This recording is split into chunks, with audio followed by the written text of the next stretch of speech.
Hi, welcome to another episode of the Influential Nonprofit. I'm always making best friends on my podcast. And well, I'm Marianne, if you don't know me, but I'm sure you do. And I'm with Sarah Wood and Sarah Wood Communication, right? I got that right? Yes. Okay. And we're going to talk about today the relationship between marketing or communications and fundraising development. Because I think this is a big issue, that we tend to have some siloed efforts here and not really understanding each other or knowing how to support each other, or even knowing how to start that. So that's what we're going to talk about today. Hi, Sarah. Thank you for being here.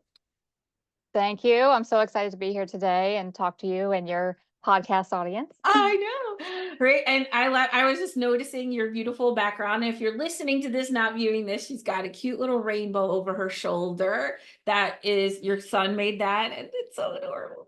He did. He did. And I like to keep it in the background, not only because I like to keep reminders of my children around, but also as like a subtle sign that, this is a space for equality. Everyone is welcome here, and I can help you communicate your stories. And if you need that to be done in some sort of confidential manner leading up to it, then I am comfortable with that as well. So I just Yeah. want everyone to feel welcome here virtually Yeah. and Yeah. in real life.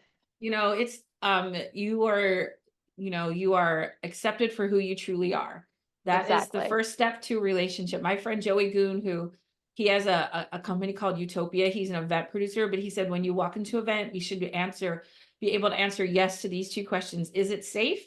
And am I going to be accepted for who I truly am? And if you think about that in any space that we enter, like, is it safe? And will I be accepted for who? Because you can't go, because if you don't feel that, you're not going any farther, right? Like, yeah, Absolutely. And I yeah, think particularly with communication, right? We're all about telling your stories, right? Telling the stories of who you've impacted, how you as an individual or you as an organization have made change or making the world a better place. And you need honesty and you need a safe space for that, yeah, right? You also want to be careful how you do it, right? We want to acknowledge that it's not always safe to tell a full story for someone. And you want to be aware of that and cognizant of what telling that story might do to that person, but also expressing it in a really touching way, in a way that reaches and resonates with the audience that you're trying to get to. yeah. Okay. Before we dive more into that, I would typically like to start with this question. So I don't want to lose track of it because I really love this question. Tell me something that you're proud of that you don't get to brag about a lot. Oh, And I know you brag um, about those kids all the I time do because brag about the kids so all we're, the time we because got they're that. amazing. Um, I think just being a business owner, right? I think that the amount of learning curve and the amount of um, kind of time and dedication and energy that I've put into it and the success that I've seen from it. I've owned my business for a little more than 8 years. And going in, I'll be honest, I had no clue what I was doing. I kind of went in blind. And I think I'm really proud of everything that I have learned and accomplished, over the past 8 years and being able to tell. I do talk about this a lot, being able to tell some amazing stories for some organizations that are really doing good work and putting good things out into the world. Yeah, I love that. And I love what you said. Like, I didn't know what I was doing. And there's something about just kind of building the plane while you're flying it that's, Well, terrifying and you should never exhilarating. stop learning, right? Right. I Yes. mean, and I think that I knew it would be a learning curve. I don't know that I knew how much I didn't know, right? But doing something new, doing something challenging, that's something to be proud of, right? Yes. We can all stay in our comfort zone and we can do things like, okay, I know I'm good at this, I can do this. And I am a person who feels deeply uncomfortable doing something that I don't know I'm good at, but I did it. And that's what I'm proud of. Like I put myself out there, I did something that I didn't know if I would be good at. And I took the chance and I did learn and I did grow and I stumbled along the way, but I'm proud that I took the journey. Yes. Yeah.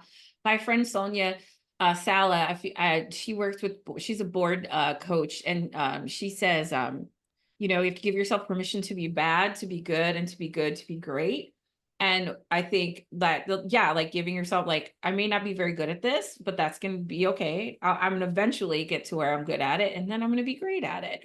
And then what happens is the next level of greatness emerges, right? You see what I'm saying? Like, okay, now, oh, now I'm great. Okay, what's the next thing I can be bad at? Right, so that I can get good at it. And even when your people say they're bad, they're really not that bad. You know what I'm like? They're really not. Well, and if you are, that's okay. Find out you're really bad at it, Right. Yeah. and Yeah. find it out and either get better or find something new to try. We can't all be good at everything. We Right. can't all be superstars at everything. I mean, that's one Oh, of the reasons I tell people, like, you might want to consider bringing on an external perspective, right? Because let your staff do what they are good at. Don't force them to do things that aren't in their wheelhouse or they're not comfortable with, or would be too much of a learning curve for them at this point, right? We can teach them some skills along the way, but we don't need to throw them in the deep end. yes. Yes. And um, in the idea of, just staying in your zone of genius that you, right. And so let's get to marketing, because I think that's one of the biggest things about marketing is um people wanting kind of like somebody to be able to do everything Yeah. and do it all well. And that's not always very reasonable, practical, logical, or any of those things. You would definitely see organizations that post like a job description and they are looking for someone who does communication, marketing, fundraising and development, events, like all wrapped into one. And I was like, that's a bold ask. Yeah. That's Yeah. going That's to it, take a while to we fill. I That position's going to be sitting there for a while because I that is see a a lot lot of of skill sets. I see a lot of event people going to be uh development directors. And I'm not saying if I just described you, that's a bad thing. I'm just saying the skill set that you need to manage an event is very different than the skill set that you need to engage with donors.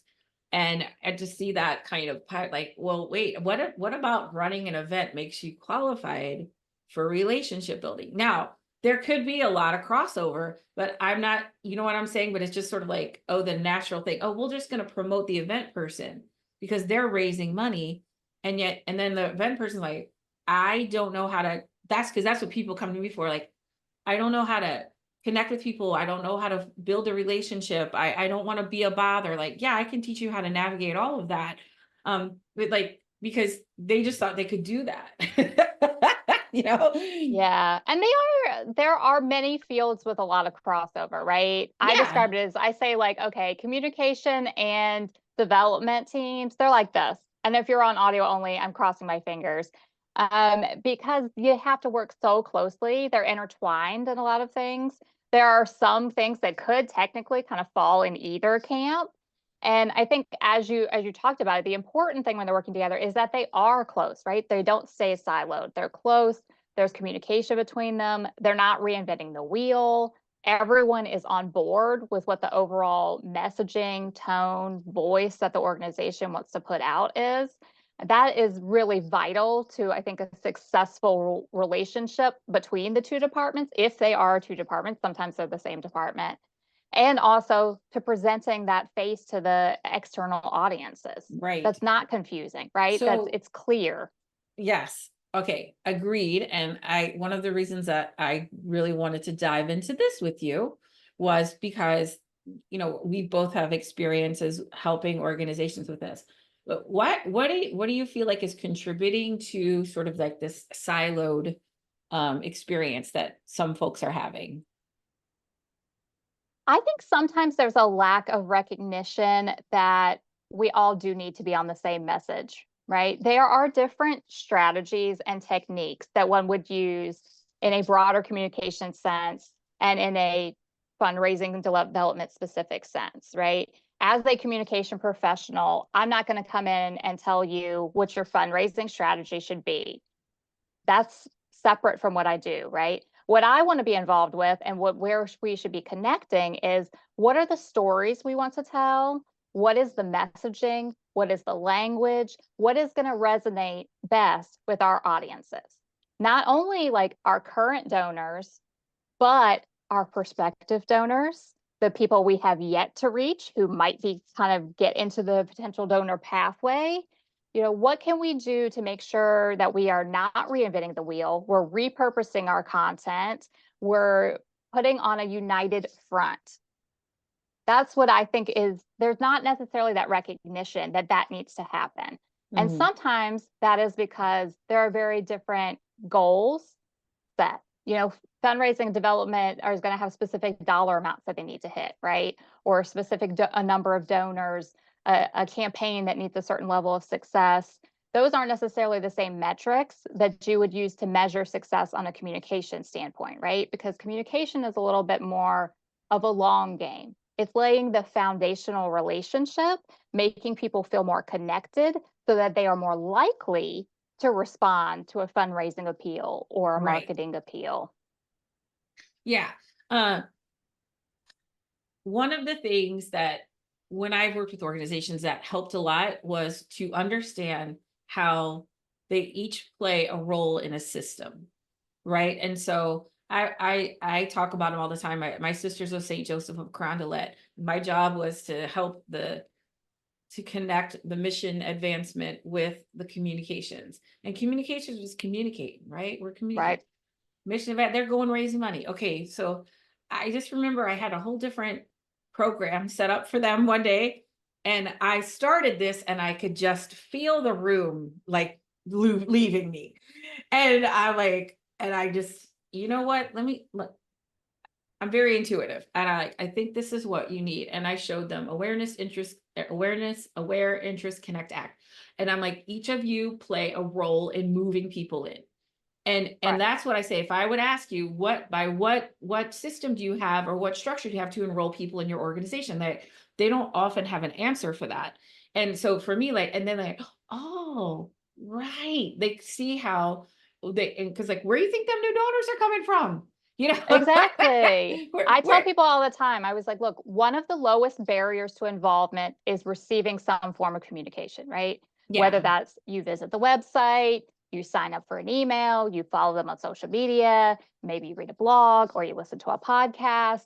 That takes seconds or minutes out of your life, right? It's low involvement. No one even necessarily knows you're doing it. It's not a commitment necessarily. And that's how people first engage frequently with an organization. And once they've expressed that interest, which you want to do through your communication efforts, is keep them engaged, keep them connected, make them want to learn more, help to start developing that relationship between the individual and your organization, right? And you do that by consistently sharing the stories and the impact of your good work. You do that by sharing behind the scenes content and putting a face onto your organization. You do that by paying attention to what your audience most wants to hear about, see, read, the content, the messages, all of that that they find most appealing. And then once they're more connected, what are they going to want to do? They're going to want to, they feel invested, right? They feel yes, invested in the success of your organization. They feel invested in the success of the programs. And what does someone who is connected and invested do? They donate, or they donate in a larger amount. They volunteer. They talk about you to other people and other organizations. They help spread your story, right? You have your own communication efforts, your own fundraising efforts. But if those are well done, then your audience is out there talking about you and spreading the good word on their own to their networks, right? And that's how it kind of comes together. That's what you want to have happen, right? You bring them in through the communication funnel, you keep them involved through the communication funnel, you add in, here comes your fundraising and the relationship building that's happening there. And then once that's together and they're involved, they're donating, they're volunteering, they're like, yes, this is my organization. Then they start talking about it to all their network, right? And then it starts all over again with the next set of people. yeah. I love that. And it's like I always look at it like the garden, like so we're growing a garden, and the rain and the sky, like watering that and nourishing that garden is the communications and marketing. You know what I mean? Exactly. Because it's giving that nourishment It's to consistent. the garden, which is the donors. You right, and then now we're cultivating and growing that and that consistent care because that is, I think, something that sometimes people struggle with, is that consistency, like delivering Right. consistently. I want to just get into this topic a little bit because I think this is important, because you're talking about all about, like, all the different ways we can connect with people. You can tell your story, you can do the inside story, you can, and I also think there's a lot of really great content around expert content, that I think people don't really tell those stories enough of. Hey, if you are an organization that helps seniors, you are an expert at senior life. You can share a lot of really great expert, helpful Hmm. content for people. And now it's always like, oh my God, I have so much. So, how do we really maximize our communication as far as repurposing? I find that people get overwhelmed, and yet I think, what do I want to say? Well, I'll just let you comment. How Okay. can we be more efficient? Yeah. So first, people love stories, right? Our brains are wired to love stories. We've been telling and listening to stories since before we even had a written language, certainly before we had the audio, video, social media capabilities that we have today. But the type of story that you're going to tell is going to be different depending on the type of organization that you are, right? And just like you said, people are going to be interested in different things. I mean, in general, audiences want to feel connected. They want to get something out of this. Now, that might be a feel good moment. It might be hearing about a success story. It could be something educational, informative, human connection. It can have entertainment value. There are a lot of different types of stories. But once you've created a story that you have found resonates with your particular target audience, and that's going to be different depending on your audience as well, too, is repurpose it, reuse it. If you wrote a blog post, do some video clips, do some social media posts, do a podcast, there are all kinds of ways, make an infographic. There are so many ways to repurpose content. Do a clip of it in your fundraising appeal. Um, you know, don't start over. If you found something that's really connecting with people, whether that's language, whether it's visuals, whether it's a particular story, a particular spokesperson, you don't have to just keep recreating new things over and over and over again. People forget because they think, oh, they've heard this. Oh, I don't want to be annoying. They forget the information overload that people are having. You really do have to see something. I think the old saying was you had to see it at least 3 times before you would remember it. I think now, honestly, it's a lot more than that Yeah, because we just are seeing so much, right? You're scrolling, you got your podcast over here, one ear's in a podcast while you scroll your social media, while you do this, while you do that. We're all distracted, we're pulled in a million different directions. People aren't going to be like, oh, well, I've heard about this so many times. I think you'd really, really have to be over communicating with people to get that kind of response. Now, that doesn't mean that you shouldn't have variety and you shouldn't be mixing up what's going out. It just means if you put it out once, don't necessarily assume that everyone saw it, interacted with it, connected with it, remembered it, acted on it in the right. way that you wanted them to, right? You need to Yeah. present something in multiple ways, across multiple formats, at multiple times, across multiple days to really actually get people to internalize that messaging. I completely agree. I think if you're like the communications, or you're managing the communications, and hearing this, it's like, I think you could tell a lot less and repeat it a lot more often for all the reasons that you Absolutely. just stated. Like, if your open rate is 25%, that's amazing, but that means 75% of the people didn't see that. So if you tell them a couple more times, right? Oh, and also, like, we love to hear a story again. I mean, like, I've watched the Friends episode where Rachel and Joey break up, and then Monica and Chandler and Phoebe, and sorry, Rachel and Ross break up, and the rest of the other four get stuck in Monica's bedroom. I have watched that so many, and I just, because I love it, and we like to see things again and again. So, like, we think we have to be like super fresh all the time. But people are like, oh, I remember that kid. That was, oh, you don't, people like to see that again, and it's reassuring. It's like why we watch reruns. It's why we watch an episode of TV over and over again. It brings back that initial feeling. And I just want people to just like to relieve yourself of the pressure that there's always like that you have to create something new. Because what I see is, oh my, you're creating newsletter content, and then you're creating social media content, and you're creating it, but it can all be like taking one story, right? And like you said, taking one story, and it's a blog post, it's a video, it's social media, it's a newsletter article, it's all of that from that one story. Exactly. And you've got to have different audiences in every one of those spots as well. There'll be some overlap, right? But, people prefer to get information or entertainment in different ways. And so the same people are not always in the same place. So if you only put it in your newsletter and you get that 25% open rate, and then you're just like, okay, I'm done, check, all the missed opportunities, all the people that you're not going to reach from that, right? You've got the people who don't like to read emails. You've got the people who, want to hear it in an audio way, or they want to see a video, or, they process things in a different way. You've got the people who just don't want to sign up for an email list. I mean, there's lots of reasons that would not necessarily reach your audience. And I mean, I think also that you need to know where your audience is, right? You need to kind of dig in a little bit there and kind of get some data on who are you trying to reach, where are they at, how can we go about doing that so that you are kind of maximizing the impact. But yeah, there is no reason to create new content for every single platform, every single message. Take it, slice and dice it, repurpose it, switch it up a little bit, and you can use the same content multiple times.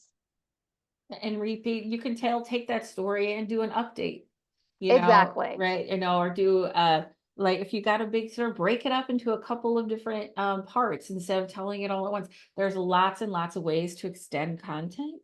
And again, like there's usually little overlap, right? And even if Yeah, there is, that's bad, that's good.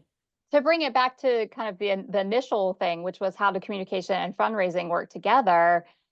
You're probably going to use that same story in slightly different ways. You're going to frame it a little differently. You're going to present it a little differently.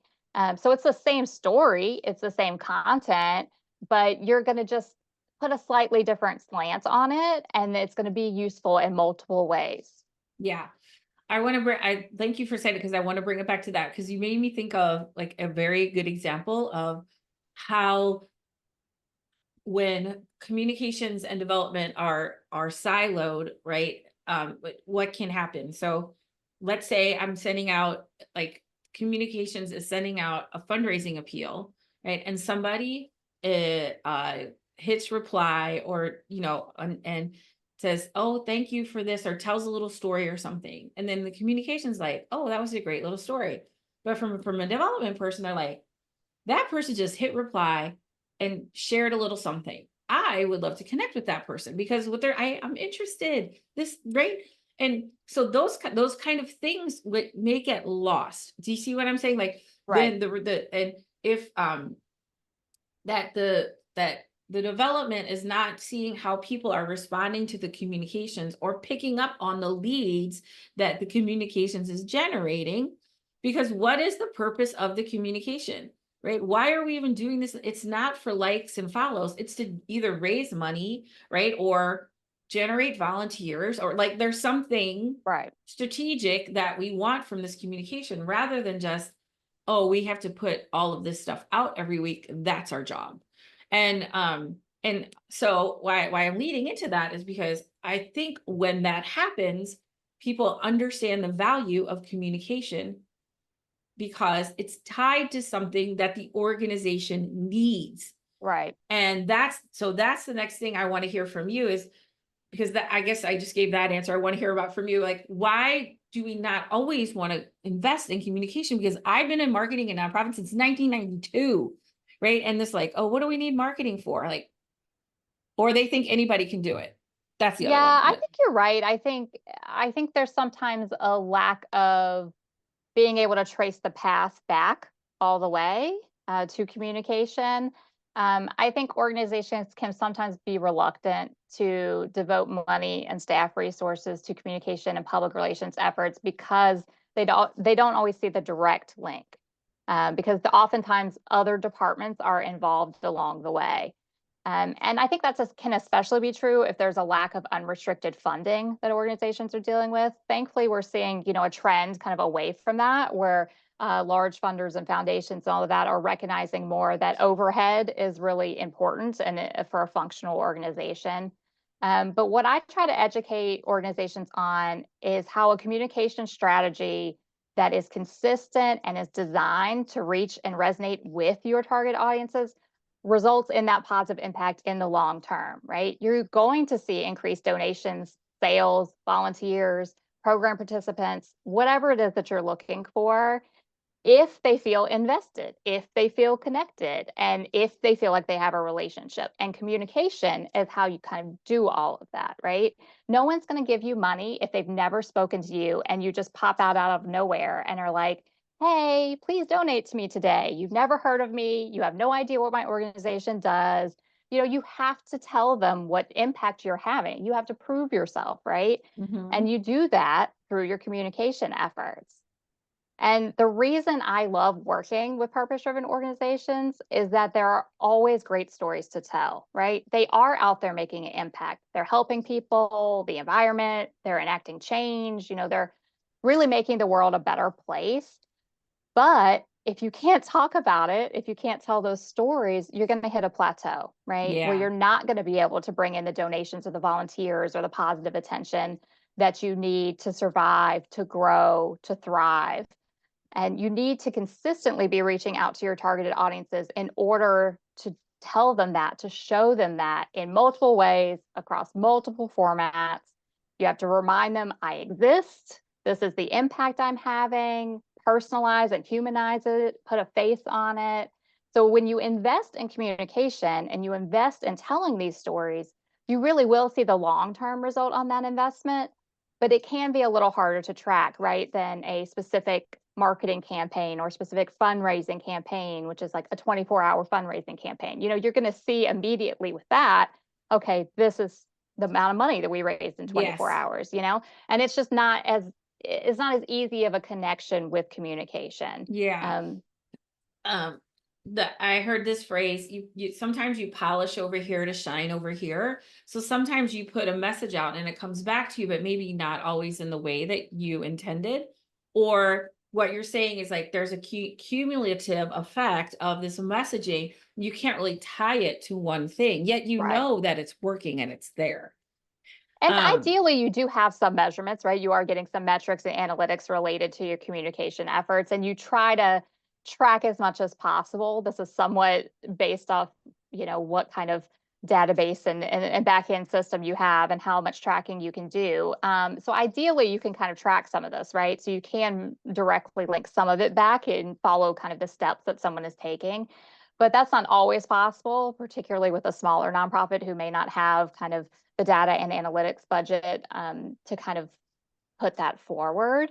But yeah, you're laying the foundation. I tell people, yeah. I was like, it's kind of like general contracting, right? I mean, can you hire someone just to do flooring? Yes. Can you hire someone to do a roof? Yes. Would it be a lot easier to hire a general contractor who is going to also be like coordinating all these people and like consistently telling you what's going on, that's your point of contact. That's kind of what communication is like, right?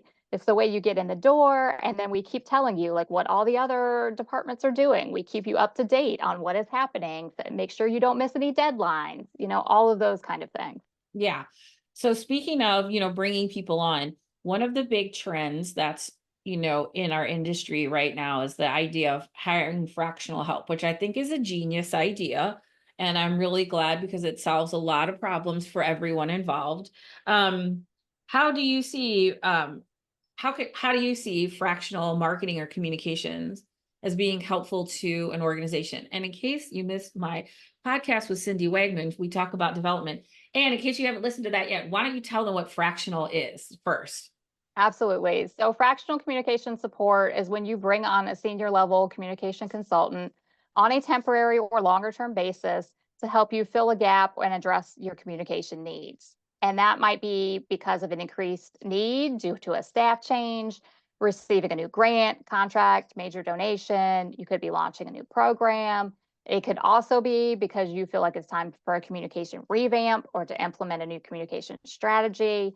And for longer term support, it's there for if you need ongoing communication strategy and that effort at a high level, but you don't necessarily have the need for or potentially have the funding for a full-time employee at that experience level. So that's kind of my, in a nutshell, what fractional communication is and how it benefits an organization is one, you have access to someone with a high level of expertise in that particular field. In this case, because we're talking about communication and public relations experience. Flexibility, because you can co-determine what types of needs you most need to have met, what type of schedule you want to be working on. You can adapt this as your needs change over time. Economics, it's less expensive to bring on a fractional communication support person than it is to bring on a full-time staff person at that experience level. It also, and I think this is maybe the one people miss a lot, is an unbiased outside perspective, right? It's fresh eyes coming into your organization, and it's someone that's also working with other typically similar organizations because people tend to niche down into similar fields and seeing the challenges they're facing, seeing the successes that they are having, and being able to bring that knowledge back to you in real time, right? Because if you see something that's working really well for one client, you're not going to be like, I'm not going to tell my other clients about this. You're going to be like, hey, over here, we're having success doing X, Y, and Z. Let's look at your audience. Let's look at your messaging and see if maybe something similar would work well here as well. Yeah. I think it's just a win-win-win-win-win for everyone. Because remember, you talked about that job description of like, can you do this and this and this and that, right? And they just want the unicorn to come in. Yeah. That's going to be typically somebody who probably doesn't have a lot of experience, right? Well, or it's going to be you get 2 out of the 4, right? Yeah. And maybe they've got a scattering over here, right? I mean, when reality hits, and you realize, okay, we want all of these things, but that doesn't exist in one person.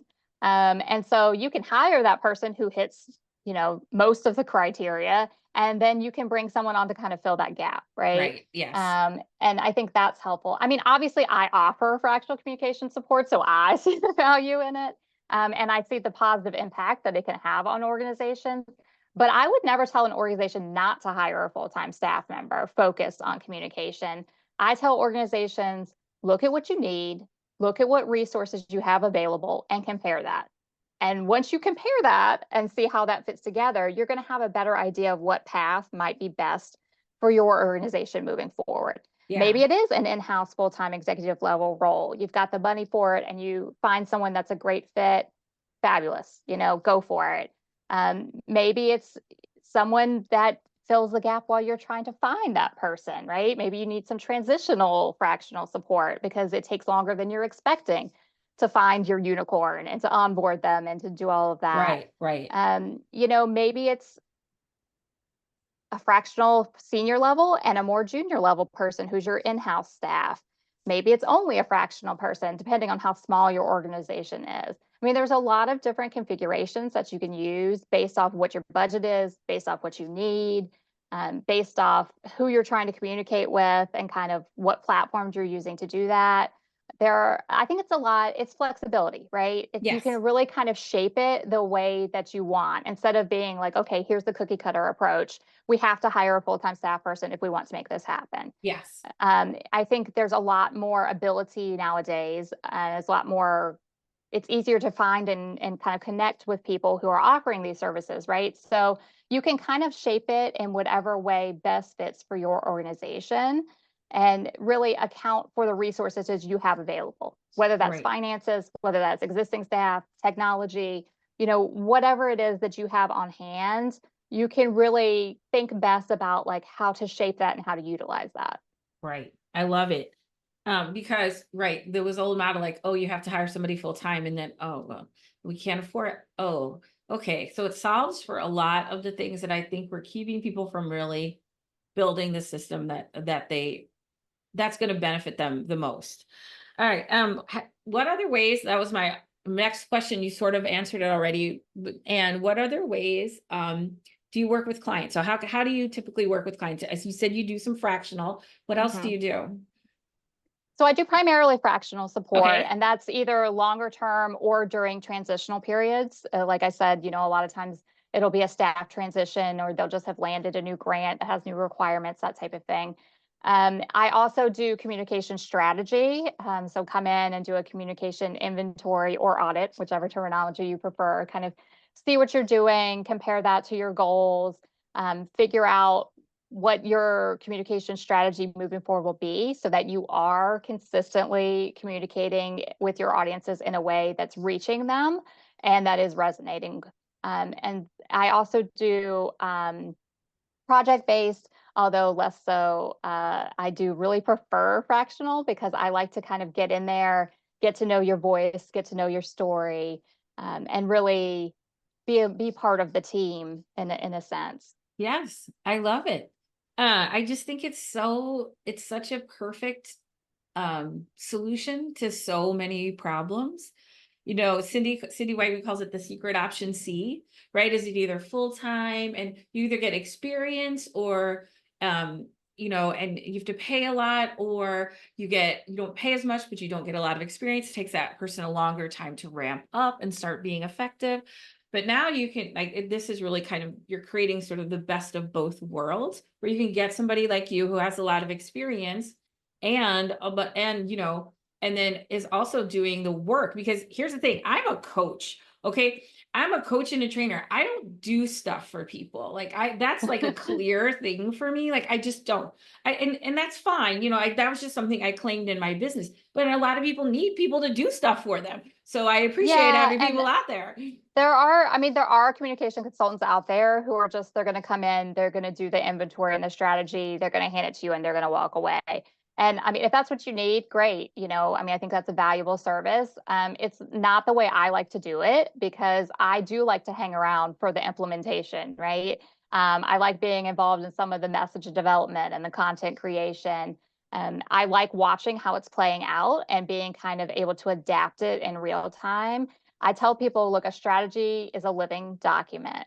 You do not Yes. create a communication strategy, set it on a shelf somewhere or medical, file in your computer somewhere and just like leave it there and just say, okay, we have a strategy, we're done. That's not the way it works. I mean, communication is ever changing. Your audience is ever changing. You're going to need to go back. I would advise probably look at it every 3 months, if not certainly every 6 months, and kind of compare what's happening to what's in your strategy, right? Are things working well? Are there things you said in your strategy that you wanted to do and you haven't gotten around to? Why was that? What resources would you need in order to make that happen? Is it Yes. still a priority? And so I kind of like to hang on for the ride. I Yeah. think Yeah. I think I it's love kind of that.